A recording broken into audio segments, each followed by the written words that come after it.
We don't want them to be forgotten. We want them to be remembered all the time. 3 years after the deadliest school shooting in Texas history. At 11:33 is when the suspect entered the school. The room is full of victims. Families still searching for answers. It doesn't get easier. I think it gets harder, because at the beginning you're kind of like in that shock mode. We've combed through reports and records. Your Honor, you asked what answers have they been given. Well, this is the answers that they've been given. Blocked almost every turn. We've been at the trainings, the trials, tracking the progress and lack thereof. This is Uvalde, 3 years on. Welcome into Uvalde 3 years on. This Saturday marks 3 years since a gunman entered Robb Elementary School in Uvalde, Texas, brutally murdering 19 children and 2 teachers. He barricaded himself in rooms 111 and 112 while 376 members of law enforcement personnel sat outside of the classroom and around there, waiting 77 minutes to enter the classrooms, kill the gunman, and start handling the carnage that was left behind. My name is Matt Roy. This is Jordan. This is Yami. We were all have relentlessly covered that situation over the last 3 years or so.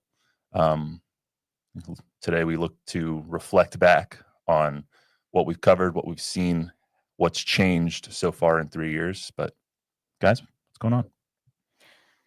There are things that have changed. There are also a lot of things that have not, and a lot of answers that we're still waiting for. That's something that it feels like every year at this time, you kind of relive that day, but you also relive all of the times that you got stonewalled, because it's not even about us getting the information. It's so that the family members of all the victims can really know what happened. And to that point to this point, it hasn't happened. And that's for them, but also for the public in general. There's nothing like driving up to school to pick up your child and you wonder if it happened today, would things be better than they were that day? It's a scary thought. I think about it every day when I drop off my kids at school, and just in my heart and head, I'm like, I hope that things would go right if an Uvalde happens. You never forget it. Looking back on that day almost 3 years ago now, what comes to your mind? What do you think of, Yami, when you think of May 24th, 2022? The first thing that I think of is driving in, because we drove in a little bit after it had started. And right when we were coming into Uvalde on Highway 90, everything just got like a foggy brown color. Do you guys remember that? And it was that brown foggy color, and driving in, I don't know what it was. It just changed the mood. And then getting there and just seeing the despair on people's faces, they like shell shocked. They didn't know what had happened to them. And then the hours continuing, people waiting to hear about their loved ones. The one thing I personally will not forget is having to cover the mass that the Archbishop did. And, he came over and he looked at me and he said, Mija, I think I need to pray for you. And he came over and he put his hands on me and he just prayed, that I would have the work to be able to do what I needed to do that night. And just thinking about the parents, you could not get that thought out of your head, what these families were going through. Jordan was one of the first people on scene. I actually was off that day, the May 24th. Didn't end up off because Brian called me. But my first assignment was to start researching the shooter, who we won't name and haven't named in the past 3 years because we don't want to glorify that. But my first assignment was, who is this person? What can we find out? Sure enough, we started getting bits and pieces of information that they worked at a local Wendy's and, all those things, and that they tried to get weapons before their 18th birthday in multiple different ways. But all that information was hard to take in. Jordan, you were one of the first people on scene after we all heard that this is not good going out in Uvalde. Tell us about that. Well, so my photographer and I were on a different story that day, and we got a call after an interview saying we got a call that there might be a shooter at this school. It may be nothing, but we need to go check it out. Can you guys get on the way? So we're driving, and, we were talking about how it's probably nothing. We show up to these a lot, but usually it's a threat or it's a drill and it's not real. And we, to be honest, we're in denial the whole way there. We were watching unmarked law enforcement vehicles go around us. Like there was a Jeep with police lights on it that were going around us, and we thought, oh, maybe there's a crash on the way there, like fully not wanting to believe that this could be as bad as we were hearing that it was. I still have my notebook from that day, and I was writing reminders for myself on how to pronounce Uvalde. So we got to Robb Elementary when they were still putting up the caution tape. And I think when we first got there, that's when I knew that this had to be real, because there were so many officers and units, and there were still a bunch of people running around. We were right by that Robb Elementary sign that you see all the time before they corded it off. And then they had us go over to the community center because they said, we'll have a press conference eventually, go over there. So we stood at that community center for hours and hours. It was the reunification site. So parents were coming in, trying to pick up their kids from Robb Elementary because they bust them all over there. And the kids were coming out with drawings, and the parents were crying because their kids were safe. And then eventually it got to the point where the only parents that were there, their kids were not safe. And that is what will stick with me forever, is seeing them after they got that news, and hearing them, because there's from the outside, there's nothing that you can do, but it was horrible. As we've gone from 1 year to 2 years to 3 years, days have turned into weeks have turned into months, and things have started slowly kind of progressing in that town.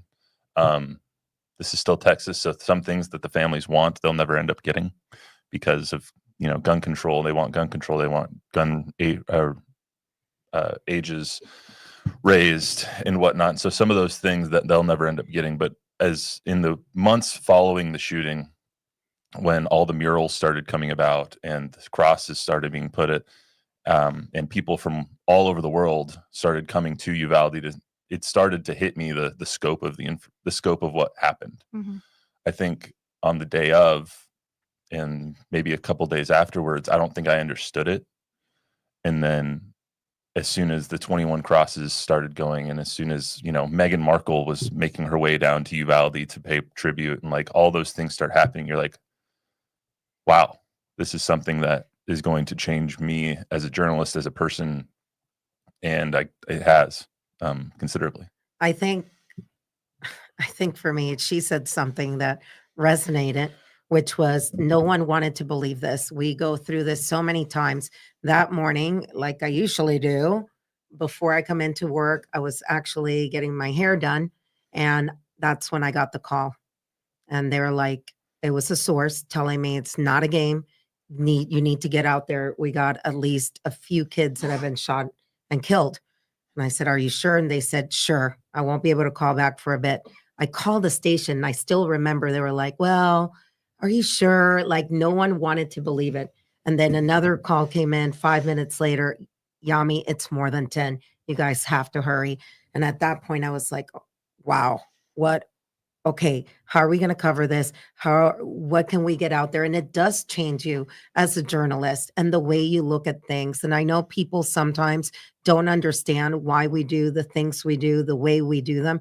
We were also the only source of information for these parents who are sitting in there, and a lot of us have sources, or we're right there and we can report what we're seeing, what we're being told by credible sources. So that always, you have to remember, what we do will forever be out there. This is the way these families and the town are going to remember these people who died. So we have to be very careful about what we do. In the days and months after the shooting, what did you guys feel your role was? Because I very specifically felt that I had a role in our coverage, Mm-hmm. a role in trying to help the families, a role in multiple different things. I'll follow up, but what did you guys feel your role was as a person and as a journalist in the years and months that followed the shooting? I think accountability to an extent. I've done several stories about active shooter training in Uvalde, because even last year when we were at 2 years, there were several officers at the county and city level that didn't have active shooter training even after. So I definitely accountability, but maintaining relationships with the families, because I feel that we have our role when something so tragic like this happens is to keep it in the news cycle and keep reminding people, because you can't learn from something if you forget about it. Wow. That's a loaded one. I Mhm. think advocacy for the parents, for the victims, for the community. I think accountability, like you said. For me, it was at that moment, go in, do what I need to do, but I do investigative. So I knew that there was going to be an angle that I was going to work on and make sure that there was a change. I promised that to the Casares family when I walked up to their door and knocked on the door the second day. And there were national network media all lined up. And I went ahead and I kept walking, and I heard them when they said my name.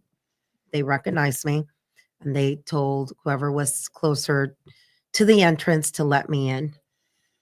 That was so humbling as a journalist. People have gone through the worst day of their life, and they recognized the work that I did, and they said for me to be allowed to come in. And I promised them that day, you may not see me out here every day, but I will find part of what caused all of this and will relentlessly work on it. And that's a positive that we're going to be reporting on this week. Mhm. Something positive that we have been able to push and push until it was changed. And I think that's part of what we're supposed to do, is make change, help for change so it doesn't happen again. Yeah, as journalists, I think that was our role. We were, you said it, Yami, the source of information for a lot of these families. They didn't find out about things Yeah. until we found out about them, which is not how it was supposed to be, not how it should have been. It's still It some still is days like that. is that way. Yeah, Brett, I mean, speaking to a lot of the families, they still don't get information first, Mhm. which is terrible. With whether it was the DOJ report, whether it was the DPS report, whether it was anything, we were kind of the conduit for that information for the families. So I felt like that was our role. Personally, I thought my role in the station, in the construct of the station, was important as well, because it's heavy. It's so heavy. The 19 kids, 2 teachers, the layers and layers and layers of failures that happened that day Yes. to make what happened possible. And it took a toll on everybody mentally. It was seeing what we had to see, talking about what we had to talk about, talking with people that were having the worst day, month, year of their lives. Mhm. Day after day after day is heavy. And so we were sending people daily down to Uvalde. Mhm. Sometimes we didn't have direction on a story or anything. It was, what's the story of the day? Let's go. We have to keep on it. And so whether it was me or Jordan or Amanda or anybody that was Amanda going, Henderson, yeah. Robin, I mean, everybody that was going down there, eventually people needed a break. Yes. And so everyone had a certain point where they were like, I can't go down there today. I just physically cannot do it. It's mentally too much on me. And so I thought my role was to just keep going, just shovel it all down and then figure it out later. But even then, I think it was in July, because I was going down there 2-3 days a week Mhm. for Months. 3 months. I think it was in July. I was off that day, and I remember it distinctly. We lived on the west side on 90, and I was off. I was going to get some food or a beer or something, and I was driving down 90 next to 16, almost passing 1604, and I had to pull over because I just couldn't drive anymore. And it just all hit me. And I just sat on the side of the road and I cried for like 30 minutes. Mhm. It hits you at different times, and it's still like there are still days randomly in the middle of the year Mhm. where it just kind of comes back. And it's hard. And Yeah. I think part of doing this podcast is so people understand. One of the things that I hate is when people say the FN word, which I don't like using the fake news. And I tell them, if you come out to do this job, you get to see that this is not fake. The Mhm. things that we do, and we chose to do this, it's a calling. To be a journalist is a calling. And when you accept that calling and you go to somewhere like Uvalde, and those parents are looking at you like, we need your help to get answers because we have that platform, we have to use it.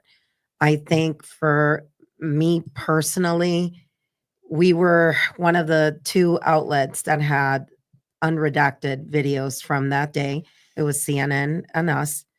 And I can tell you, as someone that has seen all of the video from certain body cams, unredacted, it made me angry as hell. Angry, just angry that how could we not stop this from happening? How were we not prepared? You know, and you have to look at those families. And one person, I'm not going to say their name, looked at me after they knew that I had gotten them and they told me, "You saw my child, didn't you, on the videos?" And I said, "Yes, I did." They said, "I could tell the way you looked at me." And I told them it's not a pity look. It's a look of, we got to do better. We have to do better for all of us. We have to do better for all of us. And that's why sometimes people say, oh, they keep at it because of ratings. That couldn't be furthest from the truth. It's not because of the ratings, because the ratings don't come in for just this. We do it because we still have a job to do to ensure that the legislators, the governor do what they're meant to do. And proof is the story that I'm doing this week. So I'm going to take a timeout on that one and say thank you, Governor Abbott, for listening to the relentless numbers of stories that we did, because I was told the change that is being made to communications came directly from the governor's office. One of the most rewarding parts over the last 3 years has been to get to know the families and the people that were affected, because ultimately this is all this affected them the most, obviously. Yes. Getting to know them to the extent that we have, to the point where this Saturday, Jordan and I have been invited by the families to have dinner with them on the day of the 3-year mark of the shooting, and to be family guests at the memorial that they're going to have, or the visual that they're going to have at 7:30 on Saturday. Getting to know them to that point and doing stories with them and getting to know them as people, this is the strongest group of people I've ever met in my life.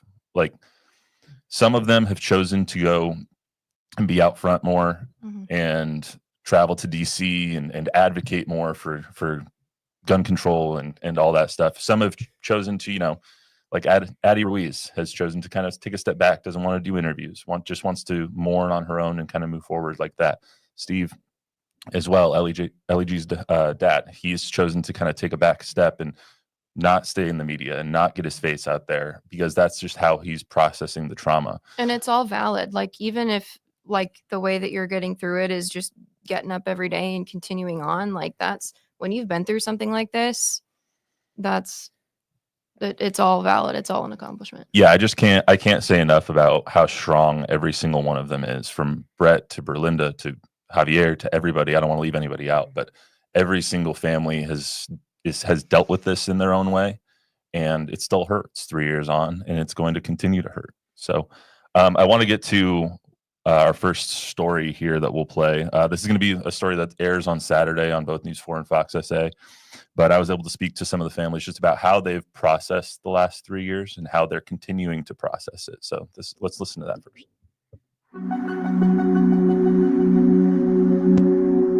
It gets harder and harder as each day passes. It doesn't get easier. It's an unbearable pain that nobody should go through. Every day, the families of the Uvalde victims are reminded of the worst day of their lives. Story is when the suspect entered the school at the door that I'm pointing to now. Hey, watch windows! Watch windows! In this town, it's a constant reminder, and unfortunately, it's always going to be that for us. As the years go by, then you begin to realize, like, this is reality. There is no, Thanksgiving that you're going to have them at the table. There is no Christmas that you can buy them a gift anymore. Over the past 3 years, the families have tried to ensure that their loved ones didn't die in vain, mainly by advocating for stricter gun laws at both the state and the federal level. Why is it that you and so many of the others that we know so well have chosen to kind of be out front with this? Because we don't want them to be forgotten. We want them to be remembered all the time. We're here as mission now, and we're going to keep on trying, regardless of how difficult it is, because enough is enough. She would want us to go out and fight for everyone. the families are slowly but surely seeing some change in their town, which they say helps them try to move forward. But every year, when the calendar turns to May, they're reminded that the pain is there, and it always will be. How do you continue to move forward? Like, what does your daily life kind of look like? Do you just kind of live on and remember every second of every day what Amory is? For me, it's an everyday constant, reminder. I wake up and I think about her. I have a little shrine of hers in my house. I go talk to her. I still communicate with her every day because she's still with me every single day. That's not going to change, and that's never going to change for me because I love her and I miss her so much. Thank you to Berlinda and Javier and Jesse for letting me talk to them and tell their story about that. Guys, as you've gotten to know the families more, what strikes you as how they've handled this over the last 3 years? Wow. I just look at them and I keep thinking about it. I don't know if I could do that. I really don't. I cannot imagine, this little child that I carried for 9 months and I took care of and, cherished more than anything in my life, all of a sudden being brutally murdered in a place where I thought I left them safe. So I look at them, and when I talk to them, I try to be very respectful. I try to explain things. Not everybody's always going to be happy to see you with what we have to ask, but they always answer the phone calls and they tell you when they can't do it. And I think they appreciate it, but it's just the resilience that they have. And a lot of them, this is their why. Their why is to make sure it doesn't happen again. And their why is to remember their children and the teachers that died that day. And to be so resilient, and not only to have to go up against what they went through and the grief that goes along with that, but I think what a lot of people don't know is there is a big part of Uvalde and of South Texas that is kind of urging everyone to move on. And how do you move on?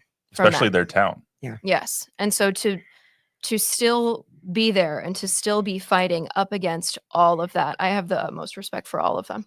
Yeah, I mean, I would say the majority of their own town is sick of hearing about it. Yeah. Which has got to be really, really difficult for all of them to know that you're living in a town where people have moved on from, and you're still living with a daily reminder, whether it's, the new school that's being built, Legacy Elementary, or you drive by the square, there's always going to be something that they look and say, I used to do this and this with I should be doing this. Right.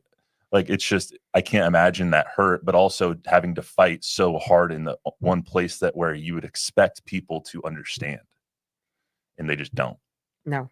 But Uvalde had problems before this. Uvalde's always been a divided community. The DOJ report, even though it was done by people from outside of Texas, hit something on the nose. It is a community that was divided by culture. It truly was. And I think some of those issues came to head when this happened. I think a lot of people also, it's an older community, and a lot of people very strong and just, okay, let's just move forward and be done with this. And some of the people that I've spoken to, there's some that I consider friends now, and they say this, and I just look at them and I'm like, you do realize it's their child. What if it was your child? Would you say, okay, that's it, let's move on. Let's move on. Let's just bury it and be done with it. Right. Yeah, there's a Shimon, Amanda, Lee, as the three of us. I feel like the six of us have been relentless to the point where the families trust us the most. I was speaking with Berlinda, and just there's some people that, like, some journalists, obviously everyone wants to talk to them because that's the story. And that's part of our journalistic duty.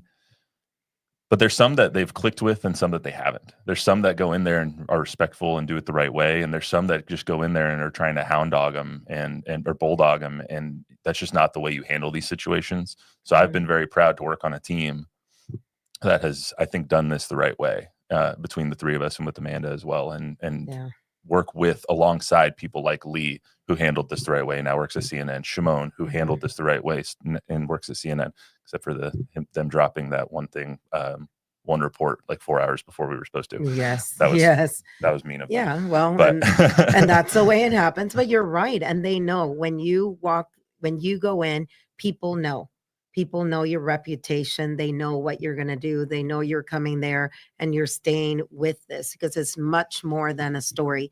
We want classrooms that the locks lock correctly. We want officers who are trained with what they're supposed to be trained with.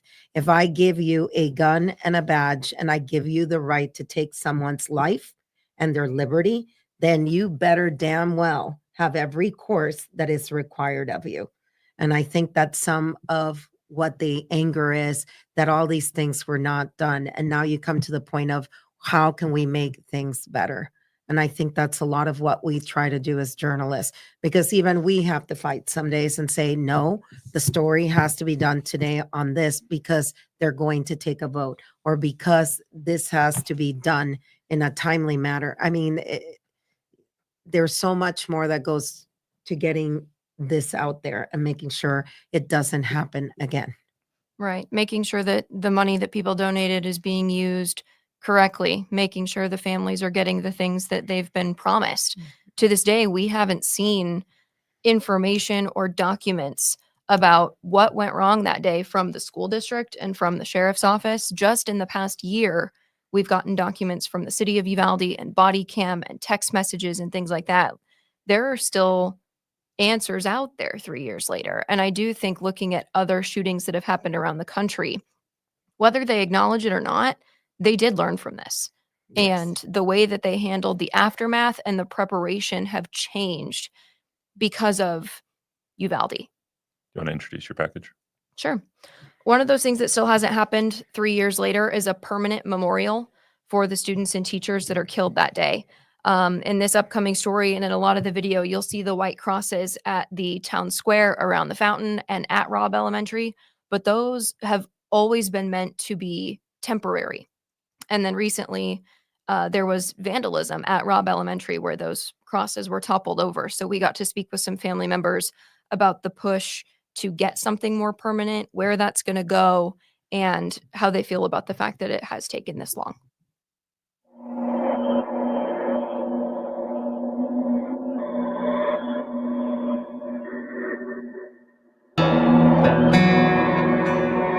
It appears that someone came in and pushed all the crosses, turned them around so where they weren't facing out. They did push over at least one of them. For Sandra Cruz, the damage to these crosses is more than physical. They mean the world to us.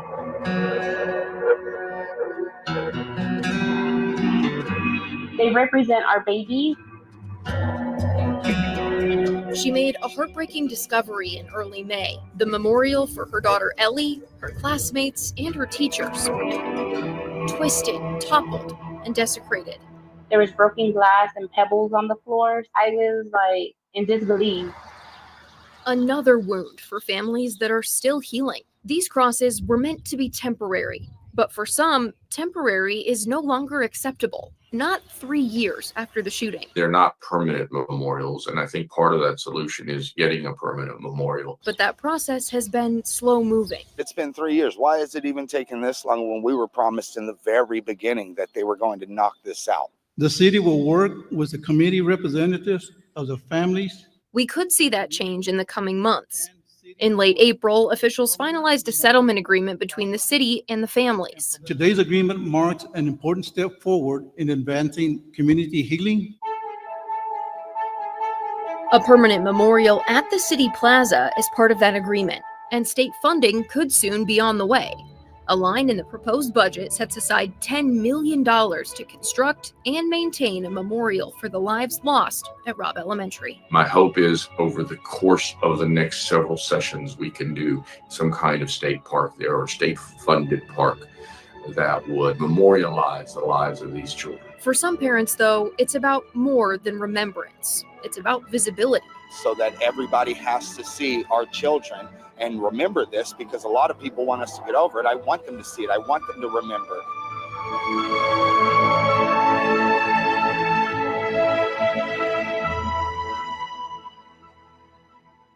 The Uvalde Police Department recently installed this camera, so if any other vandalism were to happen, they'll be able to see it. Volunteers have also come out and refurbished all of these crosses, getting them back looking nice again. The Uvalde Police Department says no arrests have been made yet, but they have several leads they're following up on. Jordan, what'd you learn in the course of doing that? I learned that there are still, like, the families still feel such, I guess, a sense of people wanting to forget, because to deface a memorial like that at the site where it happened, I think that they were horrified, but I don't think they were surprised. It was sad to me that they were not surprised by that. They weren't at all. I think I spoke to 3 or 4 of them that on that day, and they were just like, yeah. Par for the course is Yeah. essentially their thoughts, which is so sad. You know what was upsetting to me was the fact that there was a trooper there. We need to follow up with that. The trooper was sitting directly across that door that everybody now knows where the bodies were brought out, on the side where he went in. And the trooper was sitting there, and, you know, the seat was allegedly back. And once they honked on the horn, he sat up. And it was like, why is your seat back? How are you going to watch if your seat's back? And they had just gotten there. And I also want to say, you know, it's a lot of people, this in law enforcement, this affected them. I don't think anybody ever would want to go into a scene like that at all. And the failures of that day in training, that goes to the higher ups. The higher ups tell you what training you're going to do. Do they have it? If they don't have it, then you need to go get it done. So I think a lot of enforcement are still dealing with the effects of this. I know that some people were pointed out, and justly, I believe, I've come to learn, and they deal with a lot of it, and they still carry the weight of what happened there that day, even ones that weren't there, that were out of town, you know, on conferences, and they blame themselves for not being there. I don't think anyone could have expected what happened that day. It was just the perfect storm. The door not locking. Start off with that. Even before that, at the Oasis, I did the story, getting the video of when the shooter walked in and was there several days, buying the ammunition, buying all the things he needed. And you see a group of workers that were there, and they all kind of stood back. And you could tell, like, by their face, the way that he was holding it and doing all this, they could tell something was off. I have a friend that does sell, you know, weapons here in Texas. And I asked, how do you guys know? And he said, when we get that feeling and they walk in and you get that funky feeling, I've told them to just fill out the paperwork and then come back and say it didn't go through. Come back in 3 days. And they usually don't come back, because you cannot say, no, I can't sell you a weapon. So I think most people know, and you have to really listen to your instincts. So for law enforcement, a lot of them, nobody wanted this to happen. No one wanted it to happen. And I think some of them have really taken it extremely hard, depression and dealing with other things, but we never get to talk to them, because if they come out and they speak about this, they're blackballed. And then they have to get mental health and go to counseling, but then they're blackballed in their career. So I think that's been hard for a lot of them. Looking forward, there's lawsuits, there's indictments, there's all this stuff going on. Jordan, do you want to kind of touch on some of it first? Yeah. So like we told you a little bit ago, we still haven't seen documents from the school district and the sheriff's office. That is all still pending in court. There are several media organizations that have sued to get access to those things. This is all of the public records requests that we all put in the days after that they said you don't have a right to see. So the Department of Public Safety, same thing. We still haven't seen those documents. And their argument is that there is not a reason to release it. It's part of an active investigation. But then the attorneys for the media organizations are arguing that taxpayers paid for those records, they should get to see them. So all of that is still going on. I've been covering the criminal trial for former District Police Chief Pete Arredondo and former Officer Adrian Gonzalez. There are just mountains of evidence to go through in that case. So we really don't know when that's going to eventually go to trial. But that's all been going on as well. I do think it's amazing, in a bad way, that almost 3 years later, I still don't think I've actually ever spoken to the DA. I've spoken to her. I have not spoken to her like one-on-one. I've gotten 3 emails maybe. Yeah. I spoke to her at the beginning because she wanted to get information out. So a source who knows her very well said, I know this reporter, she would be willing to do a Zoom. And we did a Zoom, and she wanted the information to go out where the families could go for help. And, legally, do we understand where she's coming from? We do, but so much of it is out there already. So, and what gets me again goes back to the point of what is in there that we don't know that we need to protect other children in the state of Texas. The lessons learned, Yes. the things that. Yes. And you can't do that without the records. The law enforcement can't do it outside of there without those records. Yeah, They need them. she was kind of leading the charge in blocking the release of a bunch of stuff for years. And that's where the families were resentful, was that like they didn't care if it was out in the public. They just wanted it. They wanted to know. Brett Cross, one of the probably the most outspoken member of all of the families, for good or for bad, he just wants to know everything that had to do with his child. That's all he wants. He wants to know why it happened, what happened, who failed. And he will never have full closure until he gets that. And these families just won't have that until they get all of the information. And that's the part that, like, even if we don't get it, if we're not able to do a story on it, like, okay, but they deserve to know. And her perspective too, partially, is you get one shot at a criminal trial. So if any of this stuff gets out before it's supposed to, or if anything compromises that, do you get justice? So that, to my understanding, that is part of her perspective. But you can see it both ways. Like either way, this is really, really tough. And for it to be 3 years later and to still be waiting is tough. What was so hard on a lot of these families, though, was the trickle of information. Like it was like them getting punched in the gut once a month for 3 years. And it kept happening around holidays. Oh my God. So many announcements every happened time right before Christmas or right before Thanksgiving. Right before something good was going to happen. Yes. It was always like a day or two before a birthday or an anniversary or like a memorial service or something. Like every single time the DOJ report or the DPS report, anything came out, it was always right before something good was about to happen. And they were like, again, you're really going to do this to us again? The timing. Yeah. It's the timing. And how much should the government think about the timing when, you can't have it both ways. You're asking for information, but when do you put it out? When do you not put it out? I don't think anybody was really thinking about that sometimes on that side of it. I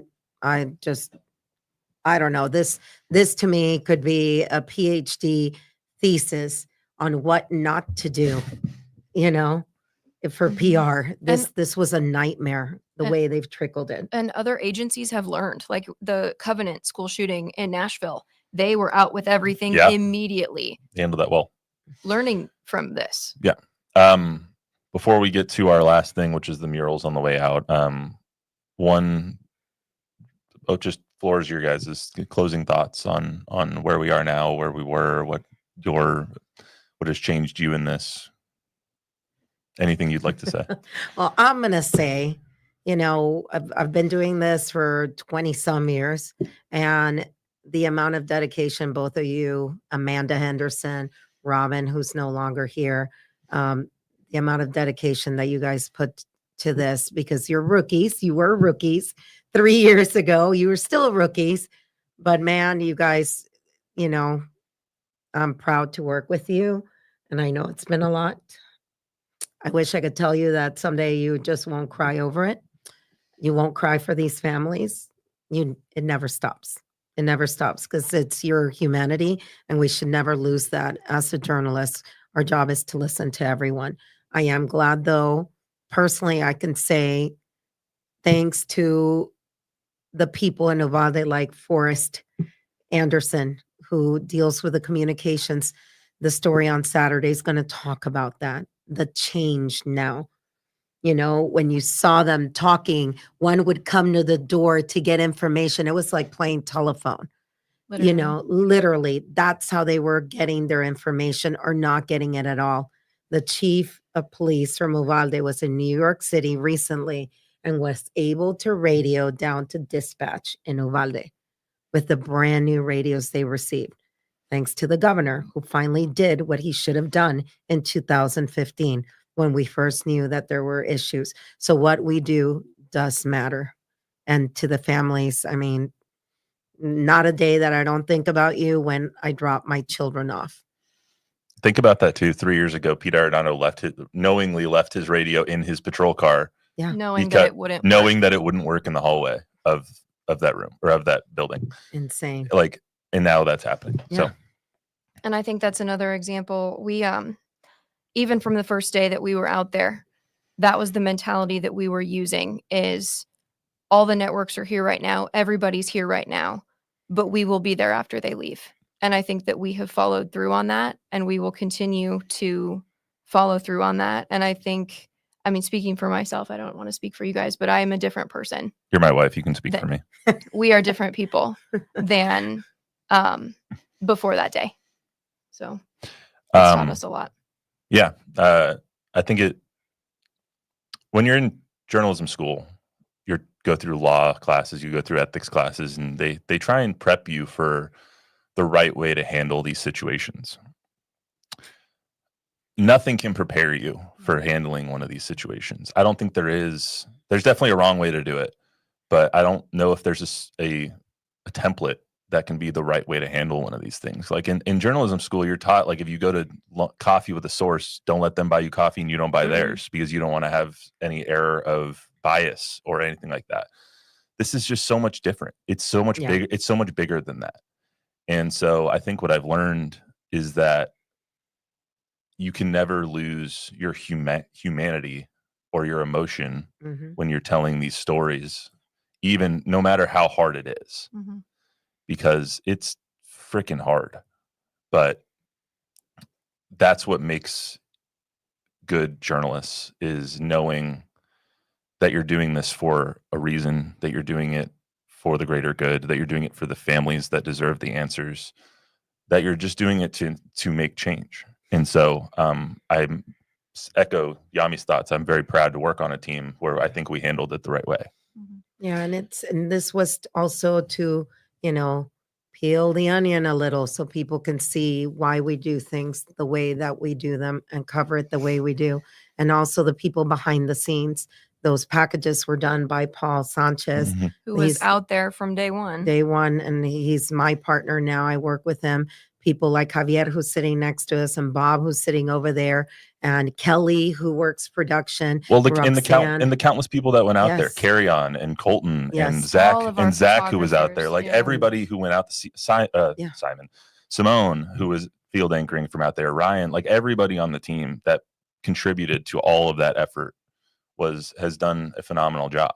It was all hands on deck for a long time. So we're going to close this out with the one way that it should be, with murals of all of the deceased children and teachers. One thing I want to say before we get to it is just to the families, thank you for letting us tell your stories over the past 3 years. Thank you for getting to know us. Thank you for letting us get to know you. Thank you for accepting us. And I hope that over the last 3 years, we've done something that has made it easier, even though it's never going to be easy and you'll never get over it like people have told you. I hope that we have helped a little. You'll always be in my heart. I wear Ava Strong bracelet everywhere I go. Never comes off. You're wearing maroon today. I'm wearing maroon today. I mean, this is something that will be with the three of us and with everybody at our station forever. And thank you so much for letting us be part of your story as you continue to move forward. So I want to close this out. Hopefully everyone remembers their names, because you always should be. Thank you so much for tuning in.